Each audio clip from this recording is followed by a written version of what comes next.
Noon pa! Noon pa! Saan siya na ate? Noon pa! Nanay ko maminat ka ate. Noon pa! Noon pa! Maminat ako ate. Maminat ako.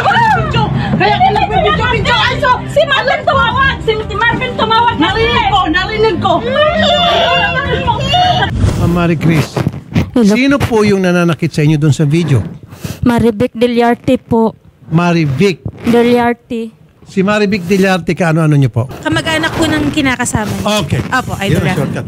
Kamag-anak ng kinakasama niyo. Hindi po mismo yung kasi kinakasama yung nanakit sa inyo, kundi yung mga kamag-anak niya. Nanakit din po sa akin po. Kasama. Siya at mga kamag-anak niya.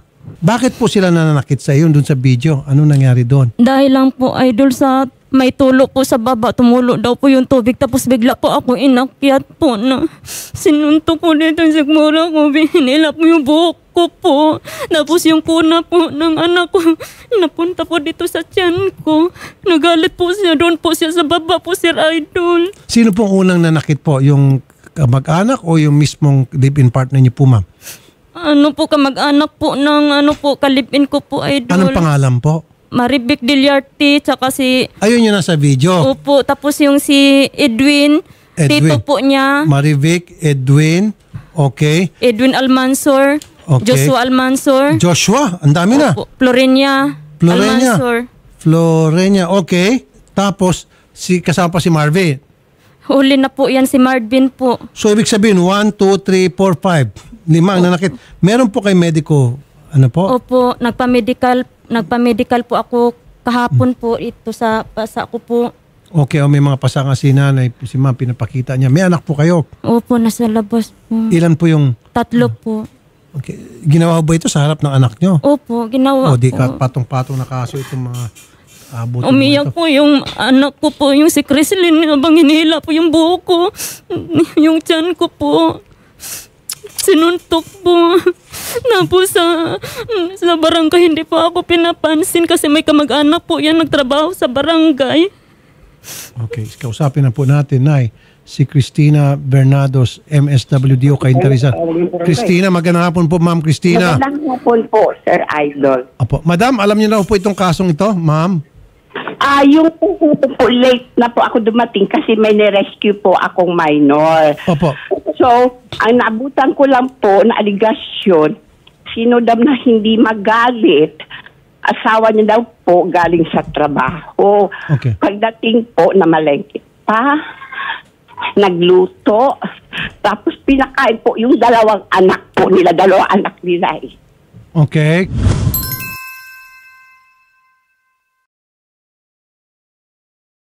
Yun lang po ang tapos binuhusan niya daw po ng tubig kasi daw po, hindi daw po siya sasamahan doon sa hearing niya. Parang may hearing siya eh. Ay may trabaho po yung ang asawa. So parang lumilitaw po, kaya po siya sinaktan dahil tamad siya, pabaya po siyang asawa, pabayang nanay, kaya po siya binuhusan ng tubig. Ganun po ba? Parang ganun, hindi naman po. Ang ano lang po, kinagalitan daw po ng asawa. Natutulog siya, nabinuhusan siya ng tubig. Puyat po, sir eh. Panggabi po doon sa Cardinal Santos po. So tulog po itong si kinakasama, si lalaki, binuhusan ni babae ng tubig. Opo. Kasi ayaw daw siya samahan daw sa court hearing niya po. Bakit? Sino po may court hearing? Itong si babae? Opo. Bakit po may court hearing si babae? Siguro po, ang aligasyon noon, yung kamag-anak po ay kaaway po ng babae na nakausap po namin yung kamag-anak. Siyempre po hindi po, basta pinatawag namin. So ibig sabihin, didemanda po itong si ma'am nung kamag-anak ni lalaki? Opo. Okay, sandali po, Mama. Mama Chris, totoo ba? Hindi po. Ako po yung nagdemanda po laban sa kanila. Okay. Tapos yung idol, yung sabi na binuhusan po ng tubig na puno na po kasi ako kasi sobrang tamad po niya po. Tapos pag inutusan ko po, gusto niya tulog siya. Tapos nag-asikaso pa po ako sa dalawang anak ko kasi may sakit po pareho. Wala po akong tulog, Sir Idol. Chairman Jose Ferrer, Barangay San Andres, Cainta Rizal. Yes, Senator. Chairman, ito ba nakarating na sa inyo? Itong kaso ni Ma'am Marie Chris? Ayun, DSWD ko yun, sir. Ano po? Sibing, MSWD ko yan. Sa Opo. barangay. Pero siguro sir, kukuha pa ako ng isa pang tao na mag-imbestiga kasi sorry sir although hindi ko naman sinasabi na bias itong si Ma'am Christina, mukhang right on top. Hindi ko na ho agad gusto, if you will, itong the way na nagbigay siya ng salaysay sa atin, parang favorable na agad doon kay lalaki. Granting na mali nga itong si babae. Walang karapatan si lalaki na bugbugin si babae. May mga pasapos Sir. Wala, sandali po. Sandali po. Para lang po, in act of self-defense, wala pong karapatan ang sino mang mister, boyfriend, o live-in partner na saktan ang kanyang kinakasama, asawa, o boyfriend, o girlfriend. Kung ano man yung kasalanan, hindi po justifiable.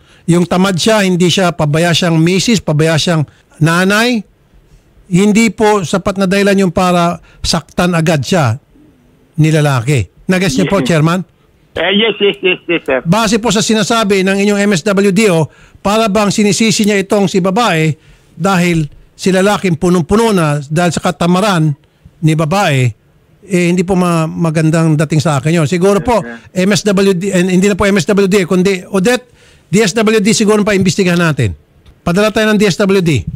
Okay, although I'm not saying na itong si Ma'am Christina nagsisinungaling, I didn't say that. Ang sa akin lamang, another, kumbaga sa doktor, pupunta ka sa isang doktor, sabi ng doktor, ito yung diagnosis ko, hindi tayo happy, kuha tayo ng second opinion. Ang second opinion natin, DSWD Odette. Okay?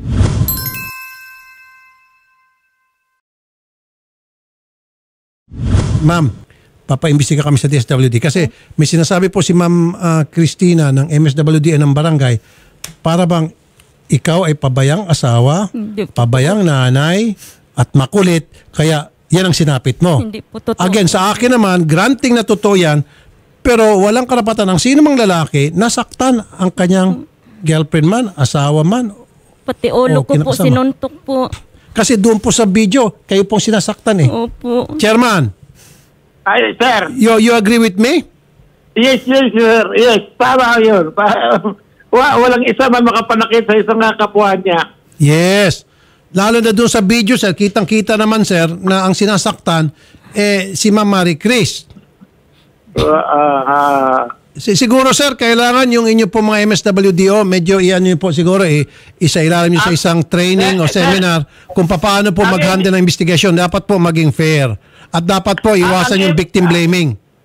Ang MSWD namin ay sa yun, sa municipal ang ano niyan, ang nag-appoint sa kanya niyan. Municipal, okay. Opo, Chairman. Ngayon, Opo. sir, ang inaano ko lang, dapat dumaan sila sa Bausi.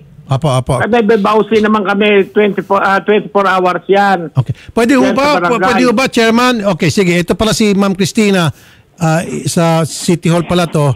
Sige, pwede ho ba dyan sa inyo po, Chairman? Bahusin ninyo at saka DSWD mag-iimbestiga. Oh, yes, sir. Opo, sir. Yes, sir. Opo. Ma'am Christina? Yes po, sir. Hindi po ganun ang sabi ko, sir. Kami para po sa protection ng babae at sa mga bata. Hindi po sinasabi namin na si Mama Marie Chris po ang may kasalanan. Hindi po. Pinagalitan nga po namin ang lalaki kahit anong-ano ng Hindi. asawa nung pagkang manakit. Ako po, Sandali. ako pinagalitan ni Christina po. Sabi niya, andito na naman, sumbong na naman, ang dami mo reklamo. Sabi niya sa akin. Tapos sabi niya, ito nga daw, hindi naglilinis. Pinahiya po niya ako doon sa center po. Sinabi na hindi daw po Kaya ako nga, ma'am, I believe you. po. Kaya nga ipupull out ko na. So, Ma'am Christina, wag ka na muna makialam, ha, Madam Christina. Kami nang bahala. Ako nakialam po. Apo, hindi ma'am, from now on, bibitaw na po siya sa inyo, ma'am. Ang PXN rito, yung bawsi ng chair ng barangay at saka DSWD at saka PNP Women's and Children's Desk. Out na muna kayo, Madam Christina, okay? Whether you like it or not. Salamat po, ma'am. Sherry, take over, ha? Apo. Sige, ma'am, usap tayo sa labas.